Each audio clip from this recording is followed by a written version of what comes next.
Is manifestation just a con job on your mind? We're going to figure that out. Welcome to episode 1 of Daddy Recovery, the podcast. I'm Deandra. Check out daddyrecovery.com to read my diaries, check out my playlists, and see how I'm recovering. Because if there's one truth about me, I never got to be a daddy's girl, but I am trying to be me. And I'm figuring that out. And this episode is dedicated to the first diary I posted, The Manifesting Narcissist. So I always start out by describing a little bit of my dad, and you're going to get to know him more fully as you read on. My dad was a bigamist, a drug addict, a con man. He was also a lawyer. So I always say if he wasn't committing the crime, he was helping you get out of facing jail. He just understood something really key to manifestation that I am trying to remember and believe in, which is it's not enough to wish, you have to act upon. Even the act of wishing is the beginning of this pathway and this kind of universal promise you have made with, the universe, that you are going to start to become the very person you are wishing it will grant you to be. And I think one thing that he understood as a con man in terms of that dynamic was there is a level of you have to fake it till you make it. And everybody talks about delusion, like it's this crazy thing that we all have to be. But I think it's much more nuanced. I think in believing that you are who you want to be, you start to restructure and reframe your mind to always look for outlets and strategies to get what you want. And manifestation is kind of like basically saying, I'm going to make the sundae. Just promise me you'll put the cherry. If I become who I want to be in essence, the universe will make sure that materially I become what I want. It's kind of like if I change my spirit, you'll change my environment. You'll change my situations. And you'll notice that it's like you and the universe becoming cohorts. And in a way, that's the essence of a con man, to trick everyone into believing that they are something only to reveal that they are not that at all, or to actually become it at the cost of you. And that's something that I really struggle with, in the sense of my father would not have been as materially successful as he is even now had he not been so verbally, emotionally, mentally, and financially abusive to me and my mother. There was 100% an exchange. And it's kind of like he lived so shamelessly by making sure that others were ashamed of everything, from even loving him. Like when I look back on our dynamics and how much abuse I face, how much degradation, humiliation I faced at the hands of somebody that I was by force had to call my dad, I think it's embarrassing and it's shameful and it makes me feel really stupid. And I try to give myself grace because I think I've had a lot of exes and friends and bosses even that I can stem my relationship with them and how I serve them back to my daddy issues and just always being so servile, always giving and entering the room with my heart, my soul, my creativity on a platter and letting them pick away and being like, well, aren't you going to give me anything in return?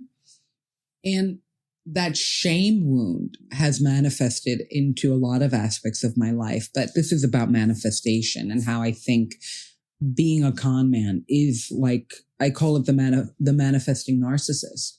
I think con men, what they get right in making sure everything goes their way, except the day they hit a jail cell, is that they understand life is about what you desire, or they move according to life, according to desire, not deserve. And that's, I think, the discrepancy and why eventually, I had to take my father out in order to even fathom having a life I wanted. He made me feel like I didn't deserve anything. Like there was just nothing I deserved. I didn't deserve anything from him. I didn't deserve anything from the world. And out of all his children, he treated me like his bastard and like kind of a manifestation of his sins. And I think in his head, if you make your sin hide itself, it's like it never happened. It's kind of like how he approached his own criminal activity. If I erase it, I didn't do it. And you would think somebody who commits so much harm to others is going to have shame. And he really didn't. Like, he never felt bad or never felt bad enough to make up for it, to redeem himself, to become better. And for me, it's like, if you don't become a better person, then you don't become redeemed. And the thing about a manifesting narcissist, and I put that in the blog, and I really hope you read it, and you could actually hear it because I have audiobooks. I'm just an every woman. I really am. The thing about that always stood out to me was this idea that it's not lying is just a method to get to your truth, because the truth is what you want. The truth is your wish. The truth is the reality you desire, not the one you deserve. So in essence, I don't think he was always lying, like a pathological liar, down to like simple stuff like, hey, where were you last night? Oh, I was at Red Lobster. Really, he was at home. Like you could fact check. I'm talking Donald Trump levels of lying. And I think it becomes your personality, because part of why and you're going to see in a future podcast episode, I think I compensate sometimes for how much my father lied by being an oversharer. And the irony is that when you share so much, you begin to get questioned. Like, people want to know more, or you can't be all that. And for him, lying is a true way to get to what you truly want. You lie to the people that you want to trust you. You give the truth to the people you trust. And if you trust no one, then you never give the truth. And I think it's a fascinating perspective because it's almost necessary in terms of manifesting. You really do, even if the first person you're lying to is to yourself, the first person you're convincing about your lies is yourself. It is necessary. And it's something that I've experienced working in the music industry, as somebody who covers artists, but also is one and wants to go for my fame, go for my money, go for my dreams of singing and acting as a livelihood. I have seen it so many times that we judge people for being fake and for kind of hiding their cards, but it's strategic and it is protective, and it allows you as much time to grow personally as it allows you time to grow on a person. And ultimately, what I feel with my father is that he taught me, if you are going for what you want, you cannot think about what you deserve. That is going to block you. You do have to be shameless.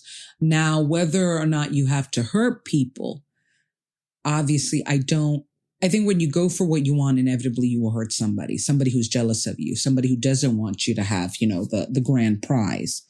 But the discrepancy and the difference between me and my dad is that he wanted to hurt people. There was a part of him that enjoyed his evil. And that's something that we're going to unpack on future episodes. But ultimately, what he taught me about manifestation that I'm really, really trying to grapple with, especially as, one of the victims of his manifesting ways, is, it is a little bit of a con. It's a con job you do on yourself and in a way inadvertently do unto others, because you have to believe you are this until you become it. And in believing that, everybody around you, from situations to personalities, will move and shift to help you become it, or fall into the trap of believing that you already are. Whew, what a dense episode, baby. But this is the first podcast. I hope you liked it.